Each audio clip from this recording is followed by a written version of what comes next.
Hey, what's up guys? Welcome back to NBA Got Game TV. Thanks for tuning in. In the long history of the NBA has some of the craziest and wildest rivalries in sports. The Lakers versus the Celtics, the Bulls versus the Knicks, and my personal favorite, the Bulls versus the Bad Boy Pistons. This rivalry gave the word rivalry a new meaning. Even until today, there's bad blood between the players. So in this video, we're going to take a look about the relationship between Isiah Thomas and Scottie Pippen and how it got so bad. But before we start this video, if you like this video, please subscribe to our channel. Also underneath the video, you will see a link to our Facebook page. Likes are really appreciated. And I would say without any more blah blah, let's start the video.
To find out how the relationship between Scottie Pippen and Isiah Thomas got so bad, we have to take a look at the beginning of the Bad Boy Pistons and the mastermind behind the Bad Boys, Chuck Daly.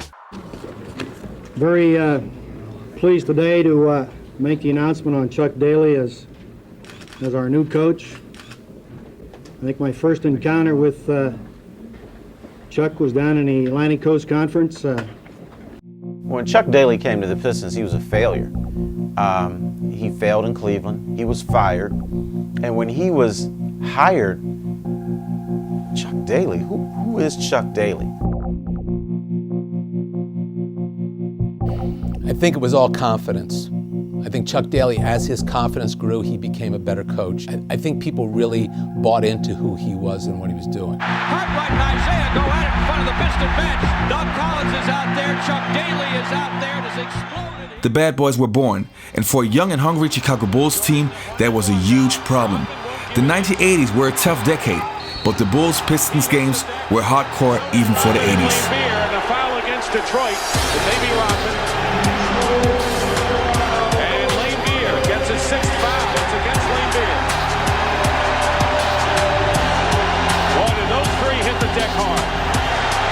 Well, Rodman played him really tough. He sent them to the baseline. Michael just flew by him. Now watch how he blows by him. Here comes Lambier into your picture, see? The ref says that he was moving. He was definitely there. Now comes that. Right. And Scottie Pippen up for a beautiful bicycle pass from Pippen. And he is swallowed. And that will be a flagrant foul. And it's getting very, very tough out there. Again, an unnecessary hit taken by the Pistons as Scottie Pippen was racked up. After defeating the Bulls year after year in the playoffs, in 1990, the Bulls took the Pistons to a 7th game. Things were looking good for the Bulls, but Scottie was suffering from a migraine and played really, really bad. The Bulls lost. The Pistons went to the finals, and Isiah Thomas and the Pistons were making comments about how soft Scottie Pippen was. But this only fired the Bulls up even more. The following year, the Bulls swept the Pistons in the playoffs, and then there was a time when the Pistons had the chance to pass the torch. But the Pistons and Isiah left the floor early.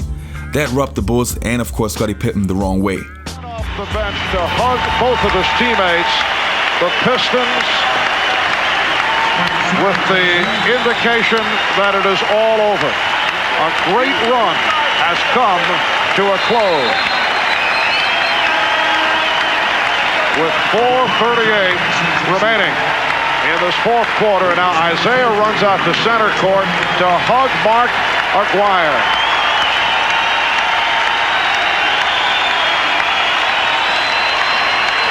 Very emotional scene for the Detroit Pistons.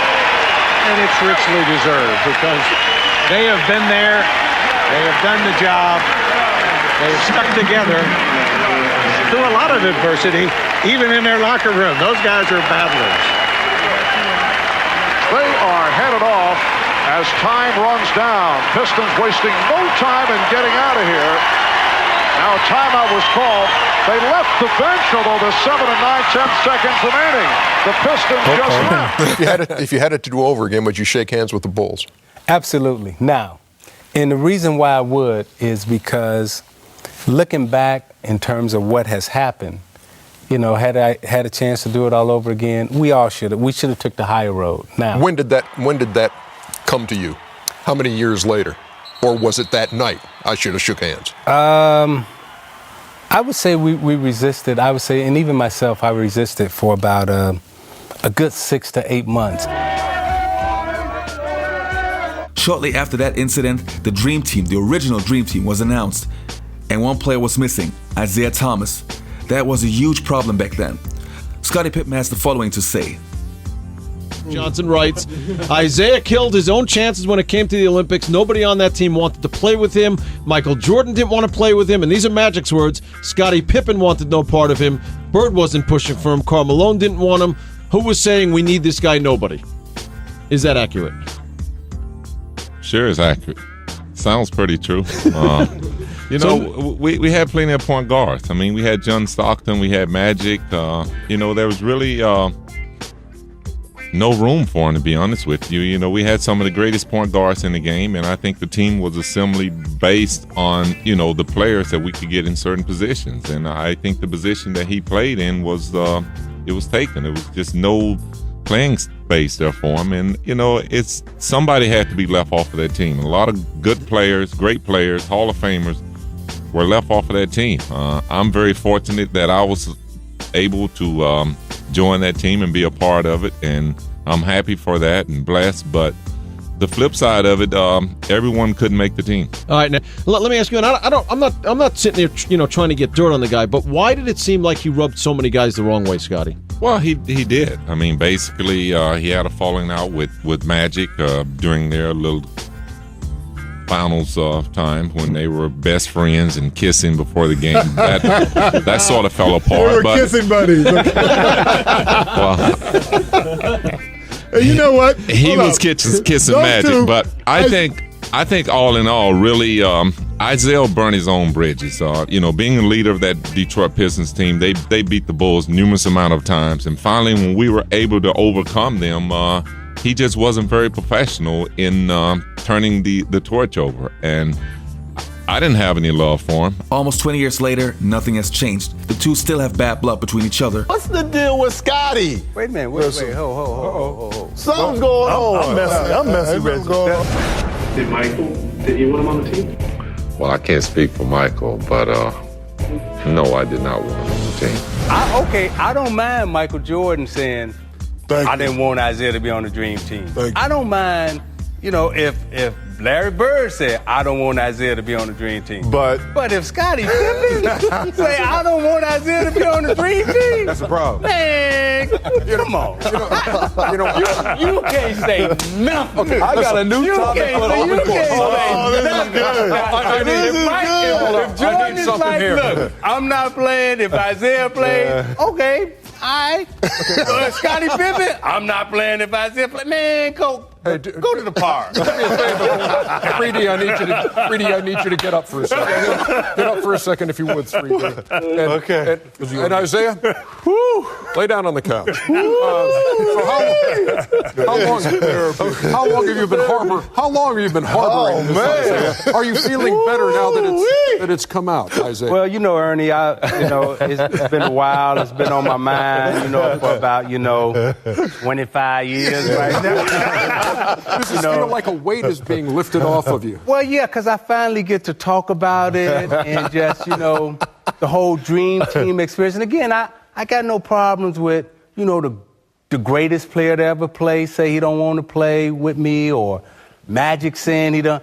But anybody below them talking about they don't want to play with me? Anybody? Excuse me, Mr. Thomas. And I say below them? Mr. Thomas. Yes. Your hour is up. I'm sorry. I'm going to have to charge you. There's Kareem, and then there's a debate, in terms of Jordan and LeBron. And on any given night, who do you like? For me, I look at, the total body of work, what LeBron James is as a basketball player. And if I had to pick one over the other, right now I'm picking LeBron James over a Michael Jordan. Woo! Them's just fighting words in some neighborhoods. So we heard Isaiah Thomas choose LeBron over Michael Jordan. Scotty, been saving this topic for you. I'm so glad I'm here. I've been very excited about this. Do you agree with Zeke? I don't agree with nothing Zeke ever said. I don't even agree with nothing he ever did. Oh, get him.